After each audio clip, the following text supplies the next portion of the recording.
All right, you're just in time for another fragile, uh, antique, perhaps, maybe antique, unboxing. And it's fragile.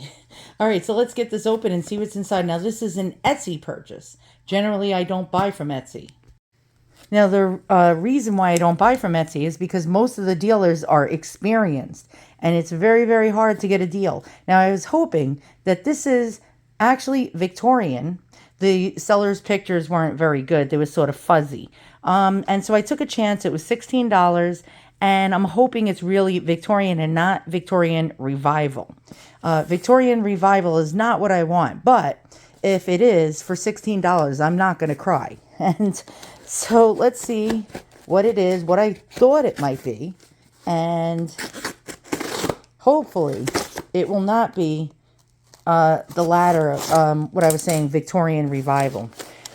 Victorian Revival actually is highly collectible. What is that? It's a revival of the Victorian style jewelry, but was generally made sometime in the 30s. Then it stopped when World War II started because of the lack of metals, because they needed it for munitions.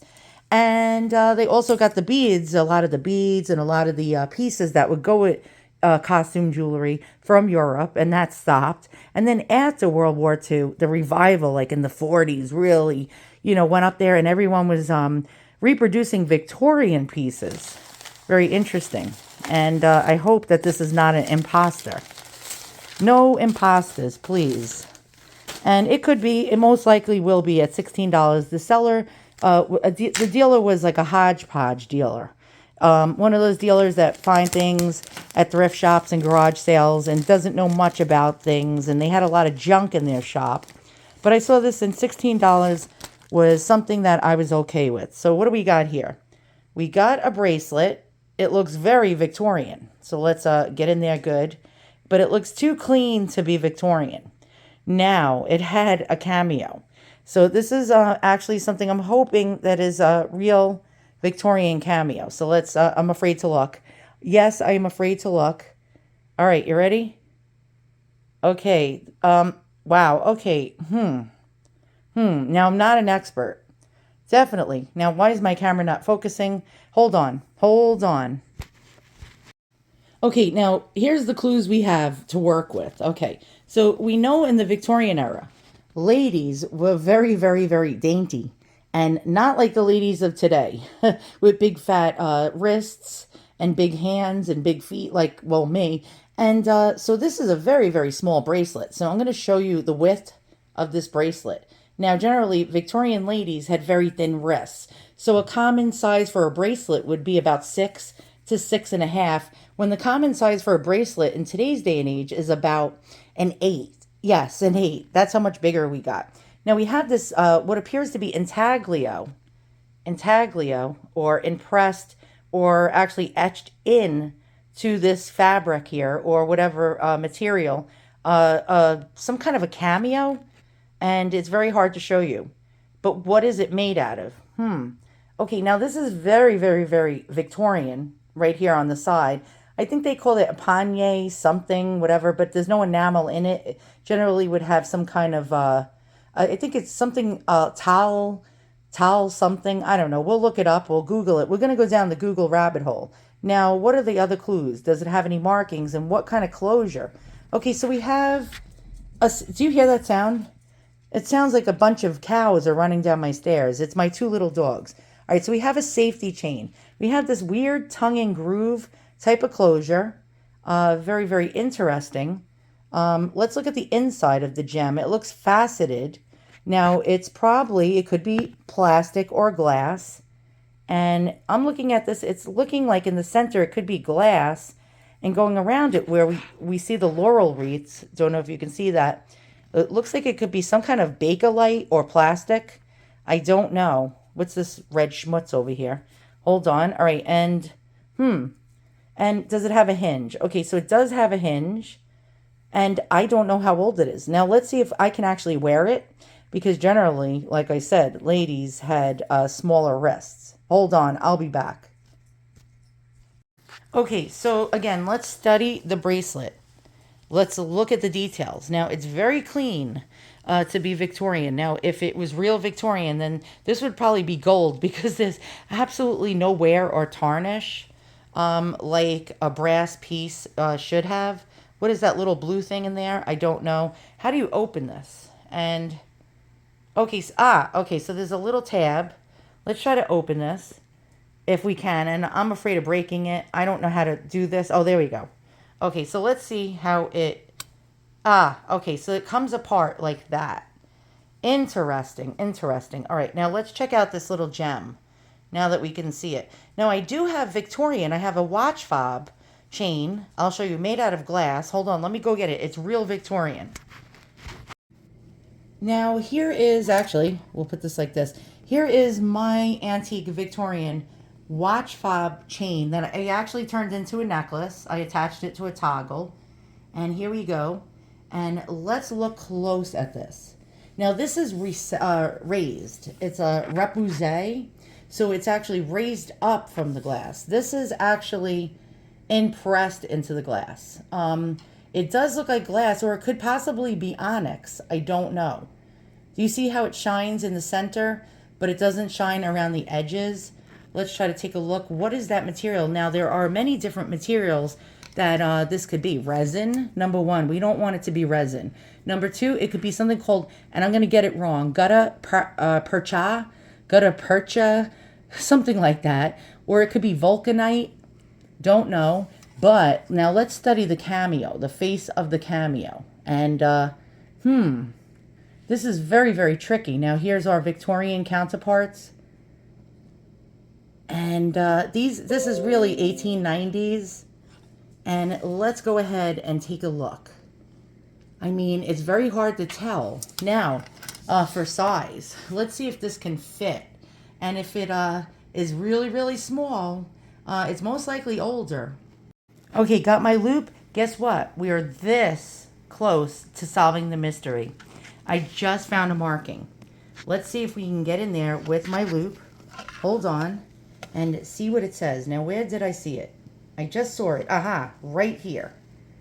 And does the loop work with my camera while I'm filming? The answer is I have no clue. And let's see. Okay, what does it say? What does it say? Well, holy schmoly, holy Cleopatra. This is not going to work. We'll use zoom. We'll try to use the zoom feature on my camera. And it says something. Oh, okay. What does it say? Now, the suspense is killing me. Oh, we have it upside down, of course. Wait a minute. Is this Whiting and Davis? Hold on a minute. It says, hold on, mesh. Oh, for Fangul's sake over here. Okay, mesh, Whiting and Davis Company, bags. Aha. So we found something out. What did we find out? This is a Whiting and Davis bracelet. Now, is it old? Let's Google. Yes, we're going to Google. Okay, and what have I found out in the 30 seconds since I shut the camera off and turned it back on? I think we have something from the 1940s. And wah, wah. Not very valuable. Well, crap. All right, Whiting and Davis jewelry, 1970s.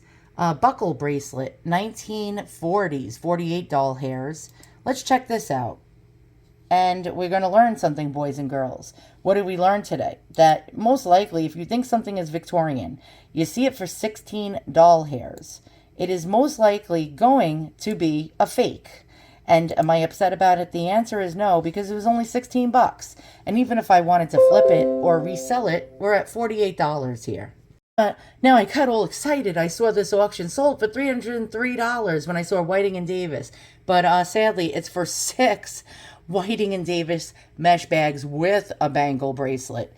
Well, I thought our bracelet could be worth 300 doll hairs. But this is some of the bags they made. Actually quite beautiful. I think they were around since the teens. I could be incorrect. And let's check out that bangle if we can get there. Okay. Aha.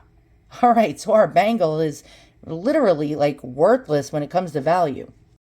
And here's another Whiting and Davis gold hinge bracelet sold for $28.95. Okay, so we found, well, I found a Whiting and Davis bracelet, vintage 1950s glass cameo, and it's being sold for 95 doll hairs. No, I am not ordering it. I do not pay retail. I never pay retail. All right, so well, All right, let's check it out. It's actually quite attractive, and this lady has very large hands, and it actually fits her. So will it fit me? I don't know. Let's check out some more of these cameo bracelets and what they actually sell for. Okay, so there's quite a bit of them, and they came in all different styles.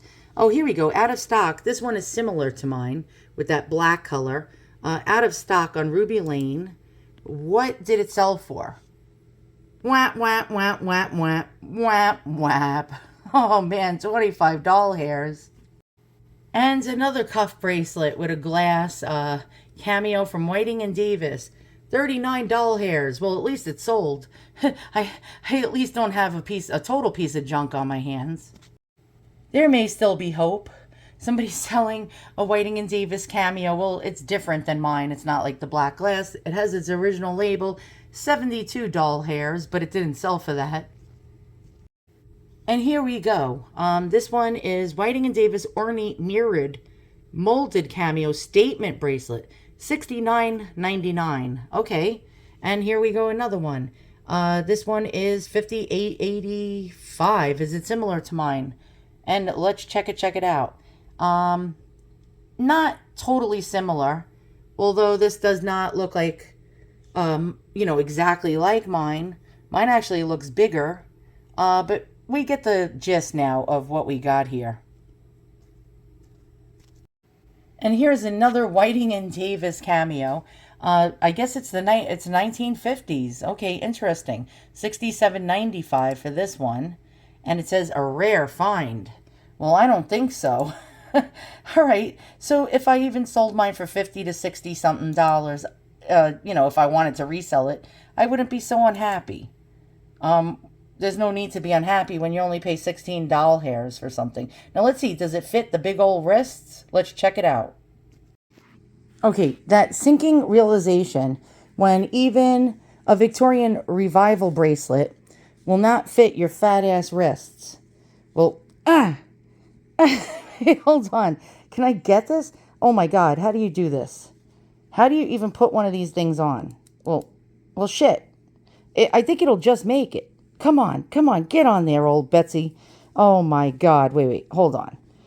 How do you even put these suckers on? Well, shit, I can't even enjoy my $16 piece of shit bracelet. Just hold on and suck in. Mammy, here's for Scarlet's pickles. You give it all back in the kitchen. I won't need to buy it. Oh, yes, you is. You's going to eat every mouthful of this. I'm not. So put on the dress, because we're late already. What my lamb going to wear? That. No, you ain't. You can't show your bosom for 3 o'clock. I'm going to speak to your ma about you. If you say one word to Mother, I won't need to buy it. Well, damn it. Where's Mammy when I need her? Mammy! Okay, I guess I'm not going to eat another bite. Well, Bangle. Yeah. Bangle. I'm not Sandra D. So, what have we learned? Sometimes you win. Sometimes you lose. Sometimes you need your mammy to get your bracelet on. And I don't have a mammy. And that totally sucks. Oh my God, I would have loved Mammy right now. She was like the fantastic. And no, it's not a thing that's racist. I think Mammy was more beloved than anyone in that household in Gone with the Wind. Yes, definitely. And it's not about racism. And no, I would not ask a slave to place a bracelet on me. A friend. Mammy would be my friend. She would probably be my best friend. She'd tell me to stop eating like a pig. And she would actually be trying to get this bracelet on like stuffing a sausage into a casing, if you know what I mean. And so what do we find out? That sometimes you get Victorian and sometimes you get Victorian revival. I'm gonna cry. This totally sucks. And yeah, I have Victorian, Victorian revival. You suck. And so Whiting and Davis, you bastards, yous pulled a quickie on me. Yous made me believe that this was Victorian, and you did a damn good job of it. So what do we all learn, boys and girls? We all learn that basically, you can get taken at any moment. Now, if this was probably $100, I would have looked this over and said, damn, this is a beautiful Victorian bracelet. And I might have bought it. And the sad part of it all, boys and girls, is the fact that this $16 bracelet will not even fit on what I thought was totally beautiful, lanky, thin little wrists. And even in the 50s, the ladies were very dainty and had teeny tiny little wrists. And I guess my wrist is actually not as thin as I thought. And I guess this is a rusty old barnacle. Thanks for watching. See you guys all soon, and so long.